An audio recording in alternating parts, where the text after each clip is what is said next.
Hey folks, Michael Remsen here, beekeeper on the coast of Maine.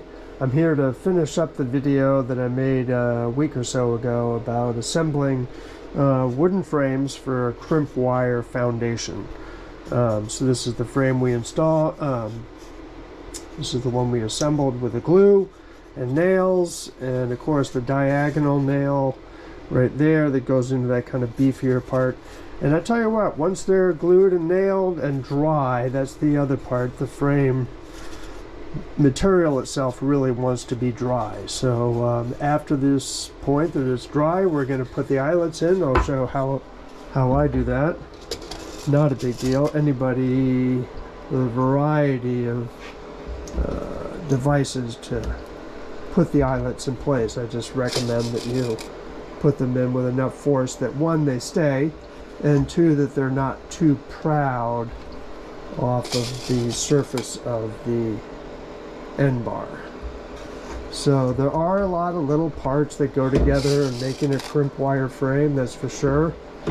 But once you've got them, you've got them, and they can be reused over and over and over again. For example, this frame here is over 25 years old, and the reason I say that you should dry the frames out before you wire them up is obvious, because it puts such pressure on the end bars. So, but still, it's fine and doable and workable, and what happens to me is what happens to a lot of beekeepers is over time you end up with a frame like this one. This one has a lot of what's called shiny pollen in the bottom. For some reason, bees won't remove it, they won't eat it, they won't lay around it, all of it. So that goes in the solar melter, and what I get coming out is that. So it's nice and clean. I remove the nailing strip, throw another sheet of crimp wire foundation in, drop it in, and the bees love it even more because it's got the smell of beeswax on it. So I just love crimp wire for all those reasons, and it's not plastic. And if you ask the bees, I think they'd tell you too, we're not a fan of plastic. So anyway, so the end bar up, I put two nails on this side, fairly close to where those eyelets are. I think you can see that, and up fairly proud. Then I'll take my 7 feet of crimp wire foundation for the deep. The stuff's a little unruly, and what I've done is I run it through, you can't really see it, but there's a spool of wire over there and a long skinny tube. So when it comes off that end, it loosens the loop, I guess, and makes it a little easier to handle. The stuff's just kind of unruly by nature, and it's hypodermic thin, so it penetrates the skin quite easily. And take that little piece off. Now we go to the vise.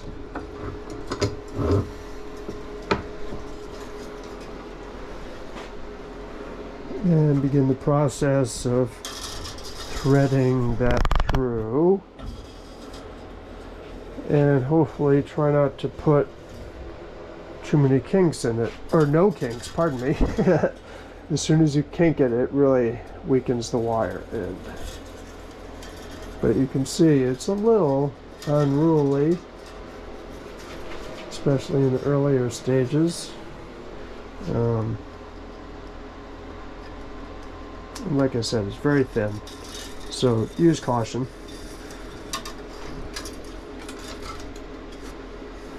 And don't worry about trying to get it too tight. It really, the important thing is to get it through all the eyelets without kinking the wire. So that's really the prime objective. And for those of you who are not familiar with wooden frames and plastic foundation, there's other pluses. The wood is so light and so strong. It's incredibly durable. I don't think it conducts cold or heat like plastic does.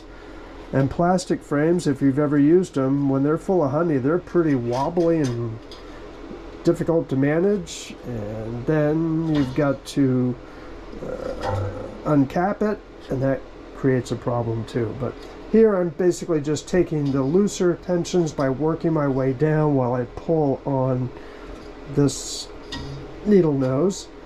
And then once I'm pretty happy with that, I'll come around the corner, wrap the nail around there probably four or five times. And the reason this is so polished up, because this wire seems like it breaks quite easily if you're not careful. So go ahead and set that nail like that. And now we're ready to crimp. So crimping can be a pain in the butt, but if you get the hang of it, after a while, it's doable. It's just not great crimpers out there. But anyway, this adds a whole nother tightness to the frame. You can see it's bowing it in just a little bit, but I can live with that. So now we're going to drop our frame of foundation in here, lay it on top of the wires, and thread it through that bottom bar, assuming it'll go through there in a minute. Come on.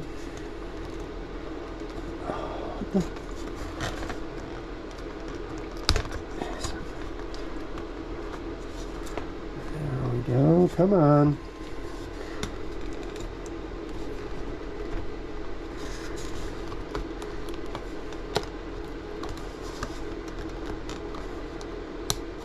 Really having problems with this one. Why? But there we go. Finally. Okay. So as long as it sits, and there you can see where the hooks are, right there. So once it's on the bottom, it's pretty good. And we'll take our nailing strip, put that in place, and our little nails to hold those hooks in place. And you want to make sure that you do this relatively warm space. I've fractured many frames of foundation because it was just too cold in my bee space. So be aware of that. Should try to be warm. Alright, so now that basically is anchored in place, and now our next job is to embed that wire. We're going to use a transformer that I bought from the now extinct Radio Shack Corporation, but it works great. I just used 2 of the yellow wires because it was a lower voltage. So you can see I used 2 here. I don't endorse this or say that it's right, but if you have a friend who's in the electrical business, they could probably help you out. But anyway, I just touch those 2. It sends a charge through the wire, heats the wire up. I keep an eye on how much wax is above the wire, and then I can just take the lead off. Sometimes it's good to push the wire down in, but I found it to be a very effective way of sinking that wire and keeping that beeswax foundation nice and flat.